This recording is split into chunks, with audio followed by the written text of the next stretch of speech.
Então, pessoal, retornando aqui.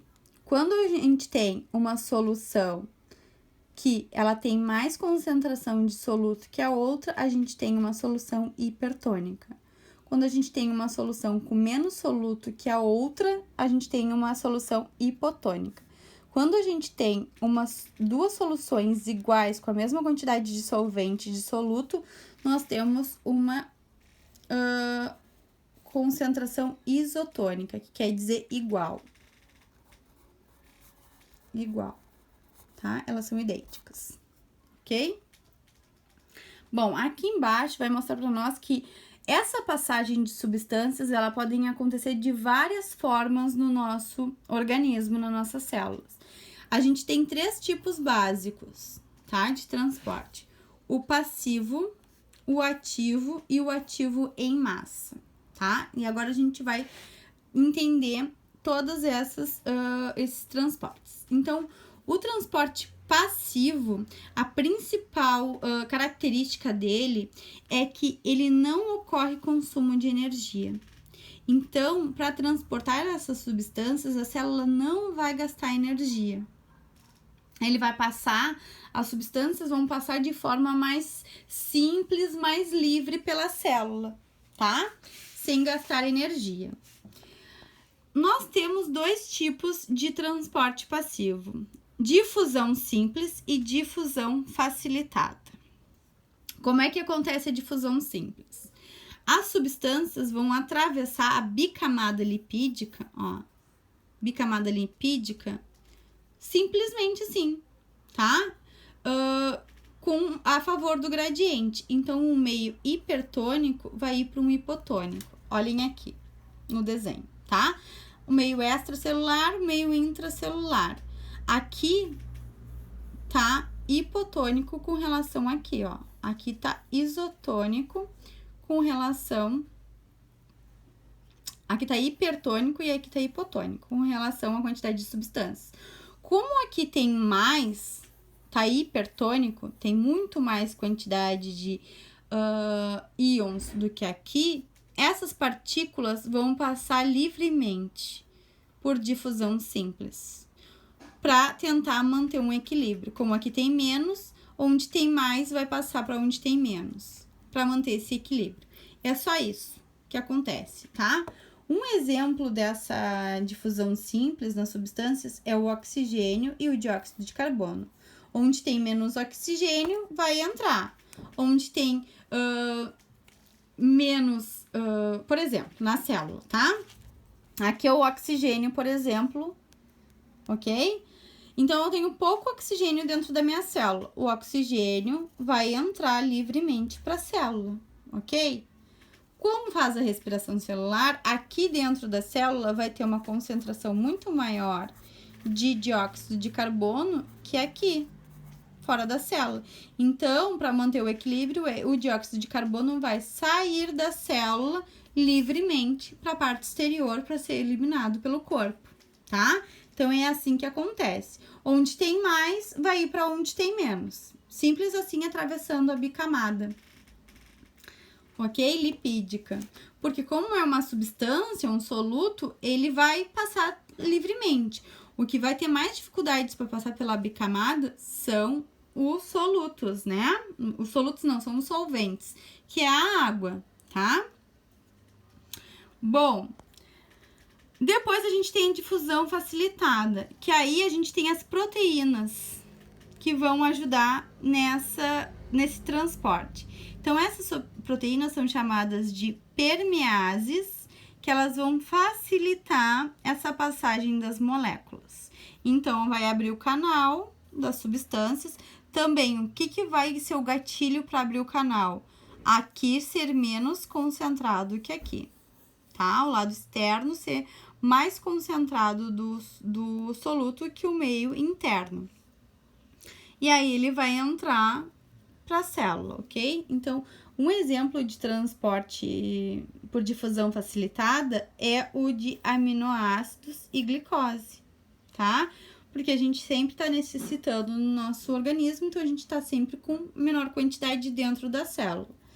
Então, no momento que essa substância precisa entrar porque está com uma concentração menor na célula, vai fazer um gatilho, e esse canal aqui vai ser aberto na proteína e as partículas vão passar livremente sem nenhum problema, tá? Então, sempre lembrem, é sempre do lugar mais concentrado de soluto pro menos concentrado de soluto, ok?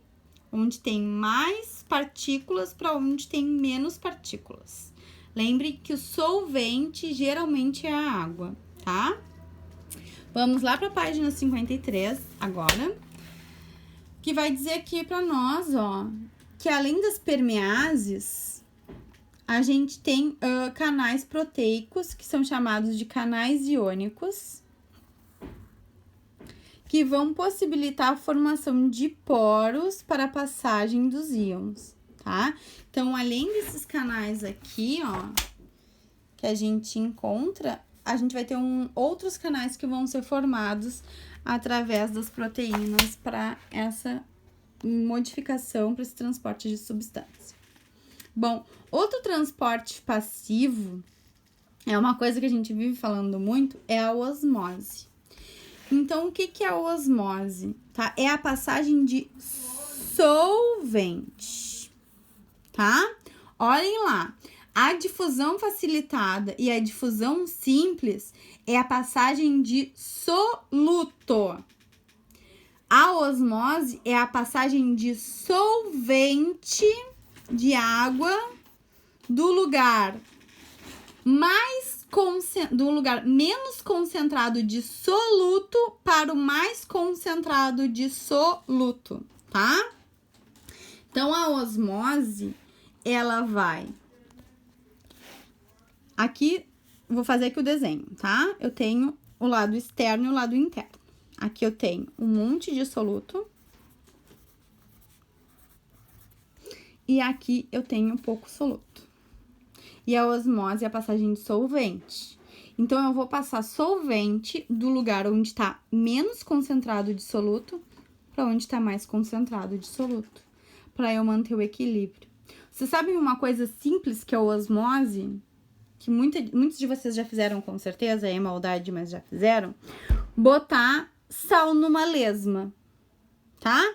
Quando a gente coloca sal em cima da pele da lesma, a concentração de soluto do lado externo da lesma é muito maior que a do lado interno. Então, a água que tem dentro da célula, da lesma, por exemplo, ela vai ir para fora para manter o equilíbrio do corpo da lesma.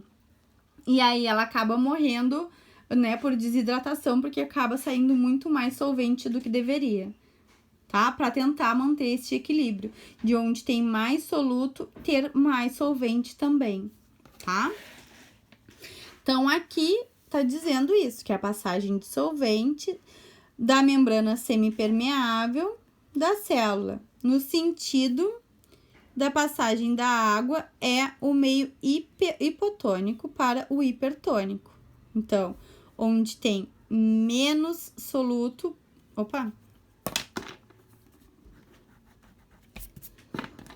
De onde tem menos soluto para onde tem mais soluto, para ter o equilíbrio entre os dois lugares, tá?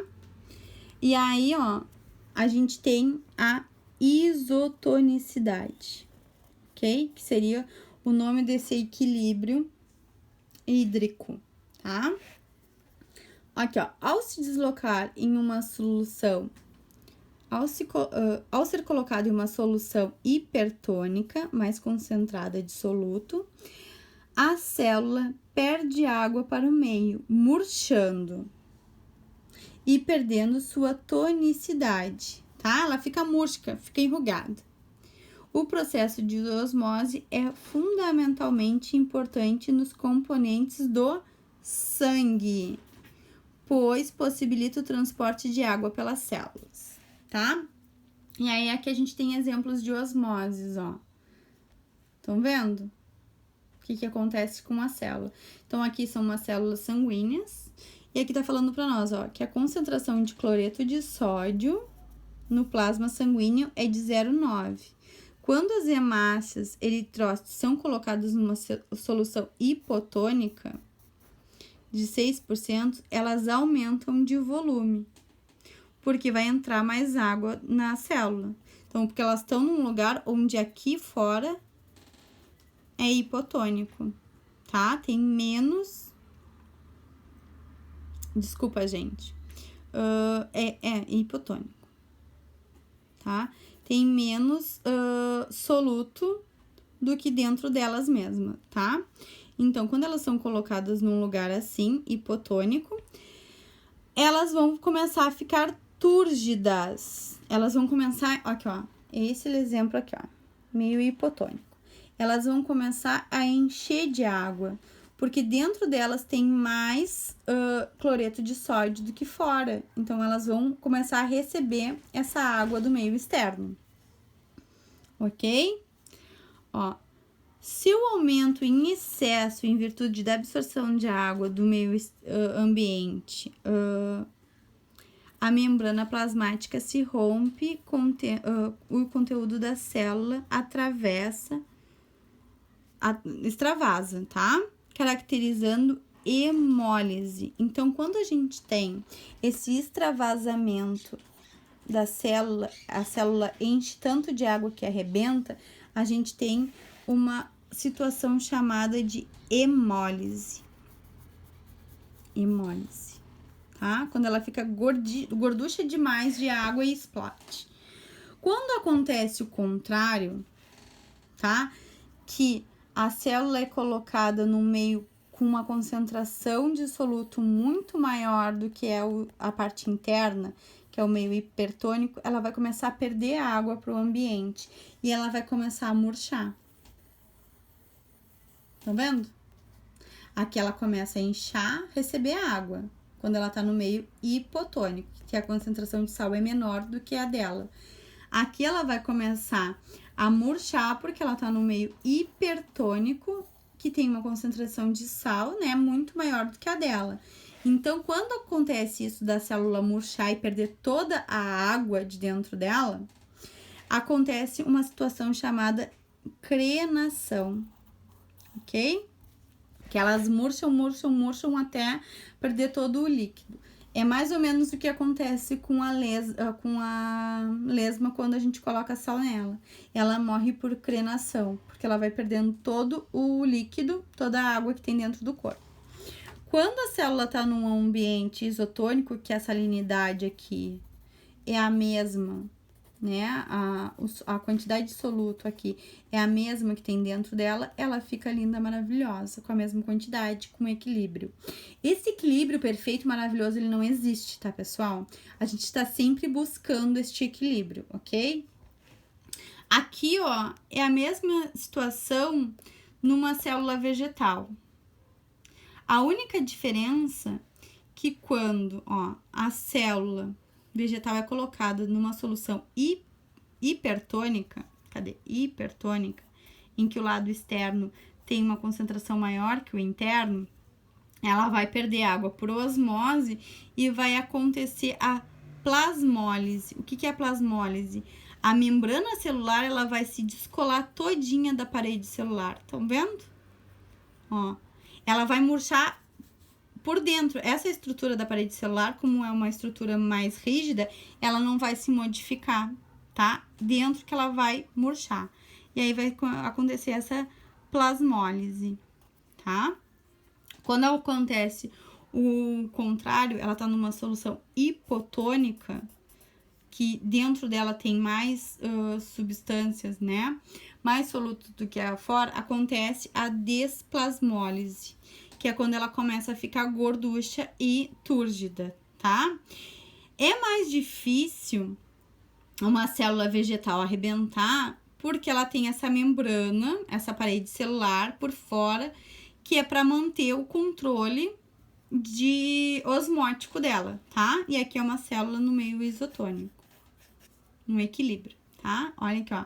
Isso acontece até o momento em que a resistência e a elasticidade da parede celular paralisam o processo. Então, ela só vai inchar até o quanto a parede celular aguentar, tá? Para que ela não se rompa, ó, evitando que a célula vegetal sofra o rompimento ou lise, que é isso aqui que aconteceu com a nossa célula sanguínea, a lise, tá? Lá na hemólise, ela acontece a lise, que é o rompimento da célula, a célula morre. Na vegetal, a parede celular, ela impede que isso aconteça. Pessoal, eu vou desligar e já retorno.